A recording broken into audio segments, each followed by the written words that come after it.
Welcome to the Project Overwatch demo. Today we will be creating our first data quality check. To start, we will take a very quick overview of the system we will be reporting against. It will be our Housing Management Simulator or HMS. HMS allows us to manage our properties. The main page we will use is the property maintenance. In here we can see a list of all of the properties we have under management. If we select one, we can see detailed information about it. If there are parent assets, they are shown in green, and we can see a list of properties that sit underneath it where it is a block. If we select one, we can see its details. We can see that this asset has an attribute for a door. Let's select it. We can see that it has a number of features, location, type, color, etc. Features will vary by attribute type. We can also define additional fields which sit at the asset level. In this example, we have EPC rating, an alternative property ID, council tax band, and build date.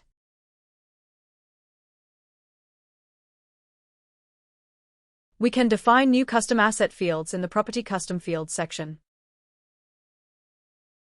Here you can see the fields we previously created and define which tab, row, and column they appear in, as well as the type of data to record.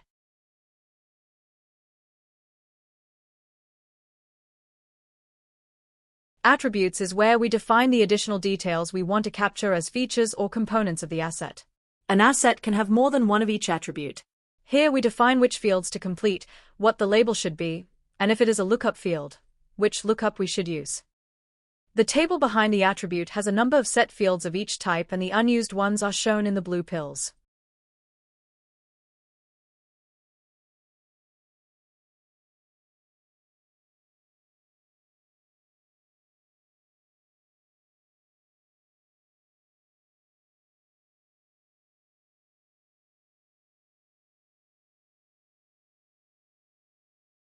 Attributes are also assigned to groups to make them easier to manage and display.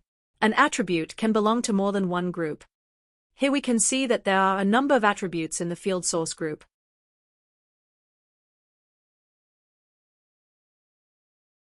And here that there are two attributes in the fire risk assessment, the extinguishers and the FRA assessment itself.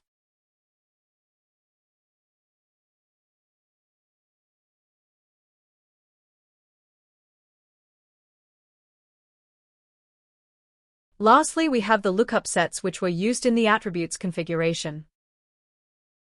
If we select room, you can see that there are a number of different options that will be provided in a drop-down. We also have lookup sets for yes, no, and a separate one for yes, no, not applicable.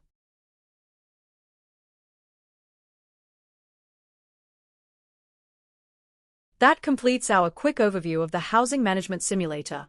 I hope that there was nothing you saw that wasn't familiar. We can now proceed to creating our first data quality check in Project Overwatch.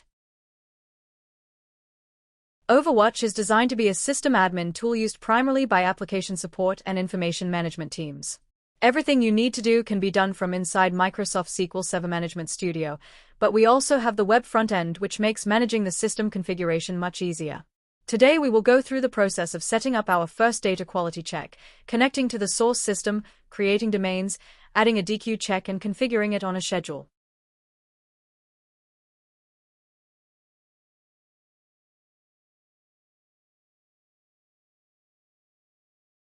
This is SQL Server Management Studio. It is the tool that the development team will use to generate new DQ checks. On the left you can see I have two databases, HMS and POW, or Project Overwatch. If HMS was on a separate server, we would have to set up linked server details.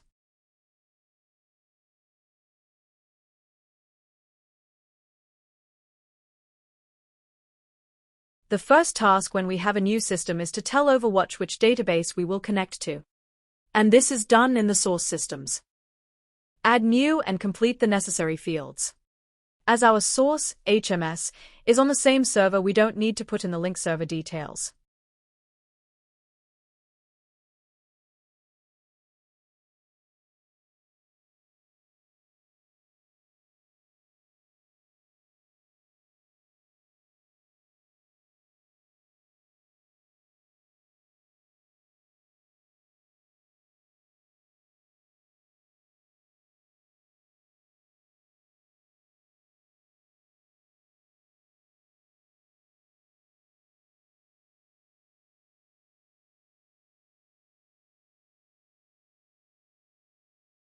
Next, we need to define at least one domain. A domain is a business entity we might be interested in. For this example, we will create an asset, property, and asset attribute, so that we can look at the individual attributes if necessary. A domain should be an entry point into your system. For example, it would be works order, not works order line, as you can't access the line directly, only via its works order.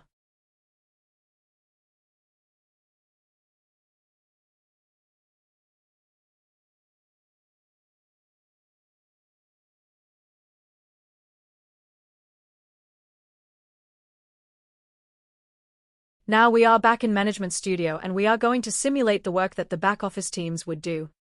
We are going to write a query and then convert it into a DQ check. If you look in the top left corner, you can see that we are writing this against the HMS database.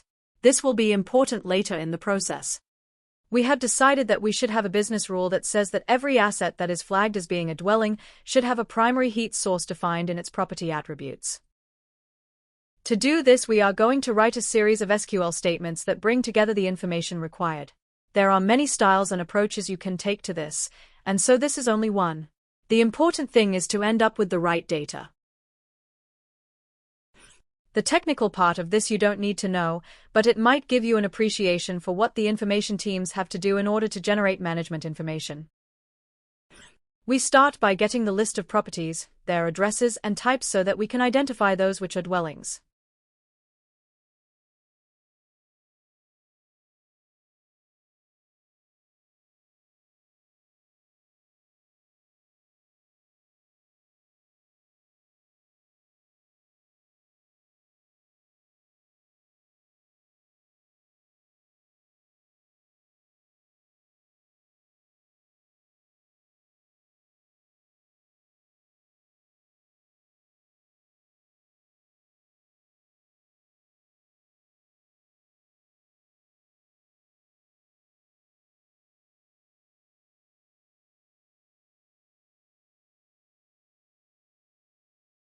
Next, we will identify all of the attribute types that are under the heat source group.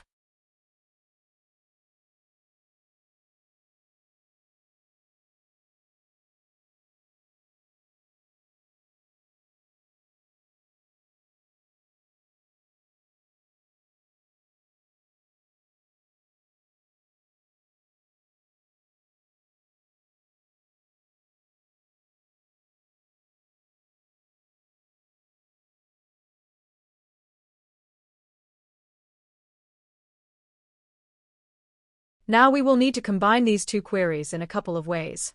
The first will be to join them together to find all the dwellings with a heat source. Once we have done that, we will then need to find all the dwellings that do not appear in the list of those with heat sources. To do this, we will use something called common table expressions, or CTEEs.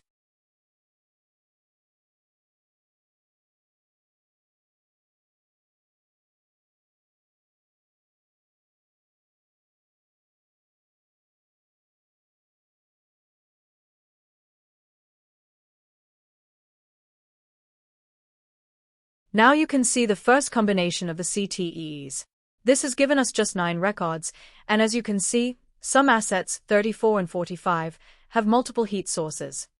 This may be a separate DQ issue, so we should make a note of it, but let's continue to solve the current problem.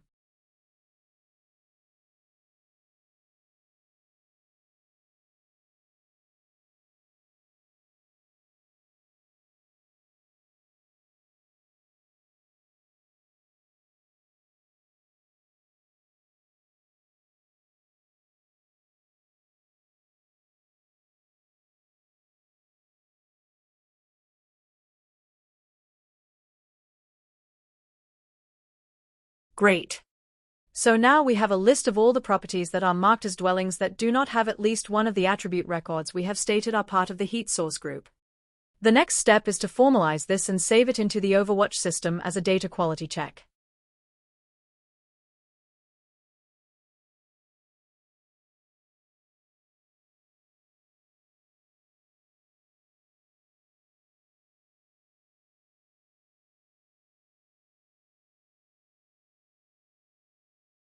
It is important that the function is saved in the correct schema. It must match that of the source system. In our example, that will be HM. And give it a sensible name that describes what it does. To be a valid DQ check function, it has to return data in a specific format. The first field in the table must be called domain ref. This is what gets logged so that we can find it later. It should be the record identifier that you use to access the domain in the source system. In this example, it will be the asset ID. You can add extra information which we will explore in the next video. No need to worry about it now.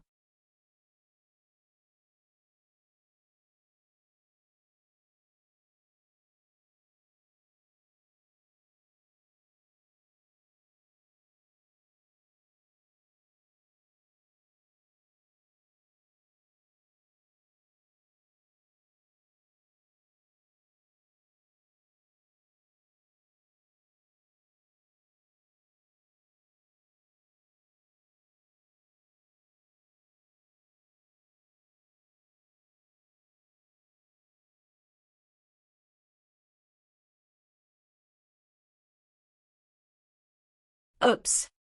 We forgot to create the new schema.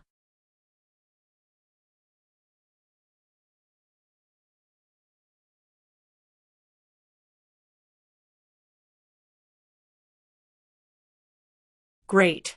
Let's try and run our new table function.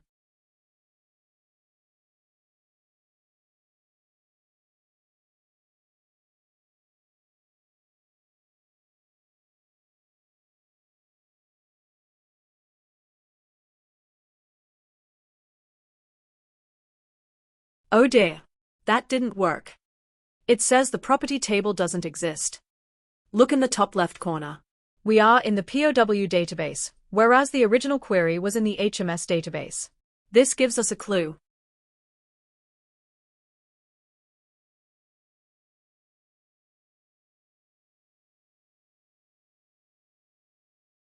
Let's switch back and try to run some of the code.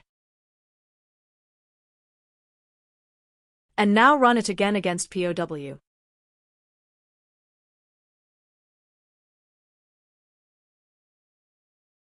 The problem is that the property table, and all of the others, don't exist in POW. We need to add some references. In order to keep the code portable, we will add these to the POW database using synonyms.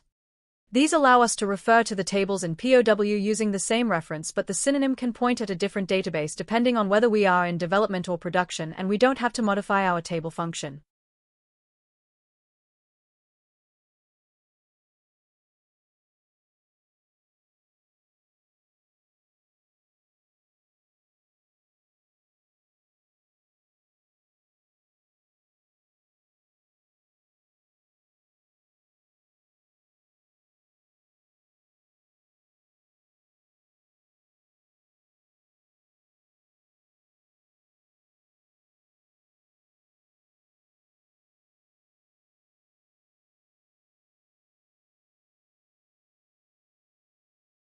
This might look like a lot of work, but we only need to add these once. Any other logic, be it table functions or views, will be able to reuse the synonyms once we have created them. Let's try running the logic again. It still doesn't work. That is because the synonyms are not in the default schema. We added them to the HM schema because that is what is associated with our housing system.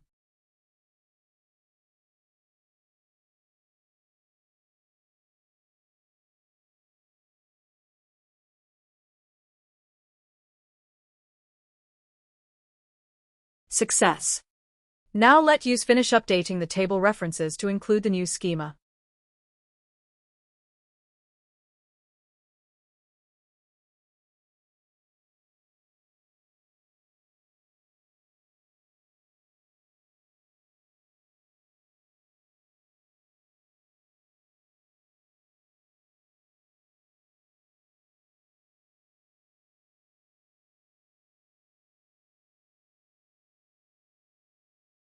Great. The table function now runs and gives us back the list of asset IDs that do not meet the business rule. Now we need to tell Overwatch that we want to add this table function to the DQ checks that need to be run. You can see a list of all the functions that are not yet added.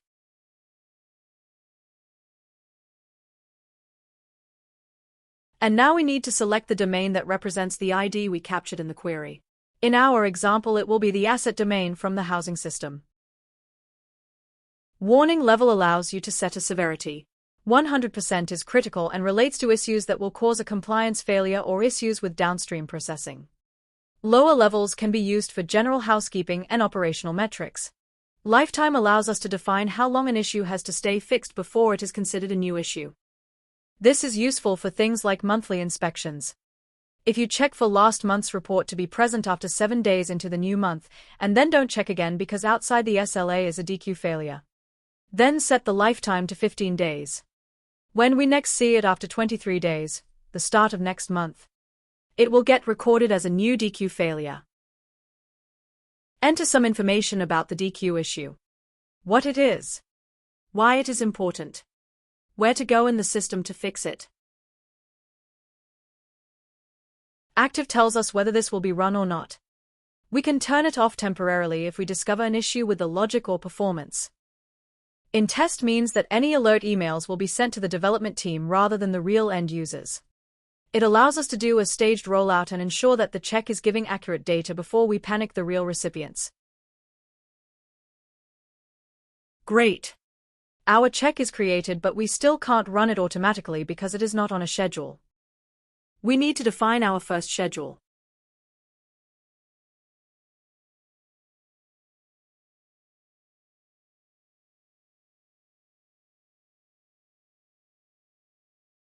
Scheduling allows us to define when we want to run our DQ checks. It gives us the flexibility to manage the cadence of the validations. Some will be time critical and you will want to run them every hour. Others may only need to be run once a week. We can set up one schedule and use it across many checks. We can also set up a check to be run on multiple schedules. A schedule must have at least one active day an hour. We also have the option to decide whether it should be run on bank holidays. There is a separate table to maintain the bank holiday dates for your location.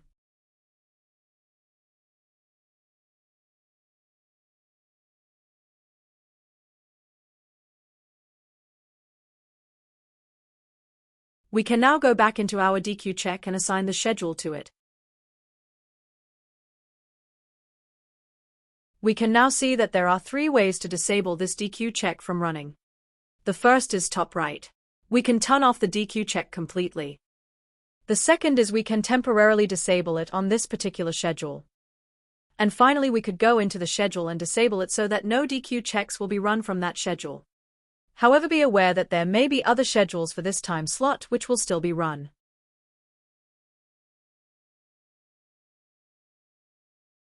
We can see that there is currently no errors reported and that there is no run history.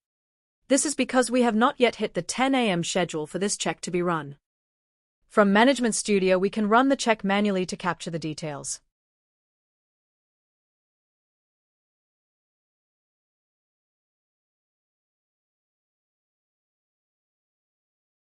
Let us find the ID of the DQ check that we need to run. It is check number 2.